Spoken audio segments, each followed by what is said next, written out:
Structural constraint on morphological inflection.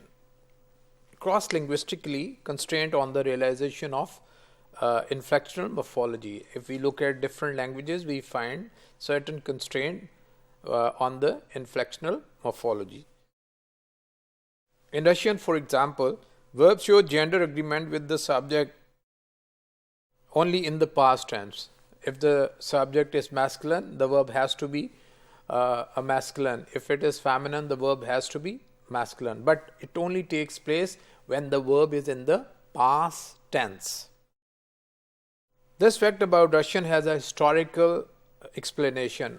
The historical explanation is that previously the past tense verb was used as an adjective, and adjective has to agree with the noun it modified. So the same thing went when the adjective started to be used as verb, past verb. In modern Hebrew, verbs agree in gender with their subjects only in the present tense. It's quite the contrasted story that in Hebrew, it is the present tense in which verbs agree with their subjects in gender. Historically, Hebrew present forms were originally participle. Participles are the form, they are derived from the verbs used as other parts of speech, as noun, as adjective, as adverb, etc. Gender agreement is not optional in Hebrew and Russian. Instead, its morphological realization is context dependent. If it is past, then it comes. If it is present, then it comes. It is surprisingly easy to find languages where verb inflection is obligatory in some contexts but impossible in other. All depends on syntactic context rather than on tense, which is expressed as an inflectional part of the verb itself in Russian and Hebrew. So, other than tense, there are certain other aspects, contexts in which this agreement has to take place, or it has certain constraints.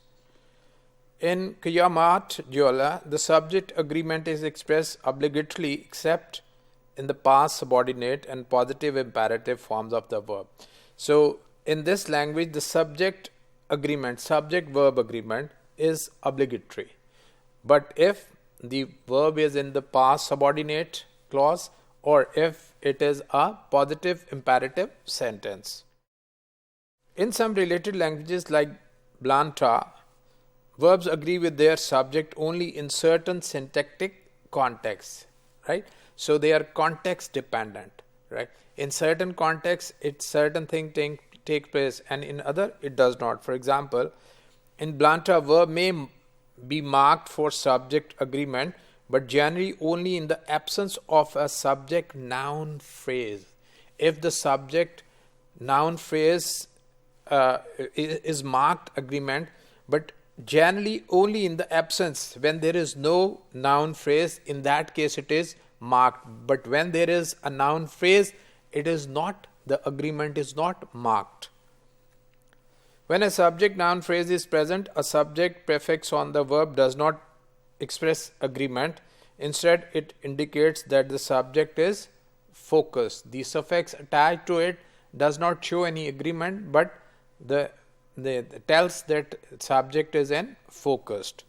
This is an example. For example, you can see that in the first there is no noun phrase, whereas in the second we have a noun phrase, a few people, whereas in the first it is people, right? In that case it is marked, but when it is a noun phrase, it is not marked. In Arabic, we find a different generalization of subject-verb agreement, right? If the word order is SV, subject plus verb, right, there is an agreement appears, but not when there is a verb and subject. When verb comes first and subject comes later.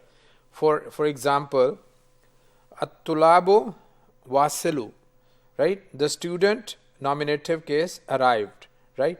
Here it is subject and verb.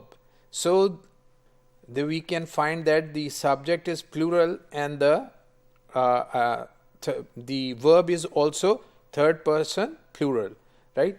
But if wasala at-tulabo, if the verb comes first, then the agreement is not required, right? The noun is plural and the verb is singular. So in B, third plural subject agreement is blocked, and instead we get default third person singular agreement. So in Arabic, a Semitic language, verb agrees with their subjects for number when the word order is SV, subject and verb, like English, but not when it is verb and subject. When the word order is VS, the verb bears default third person singular agreement.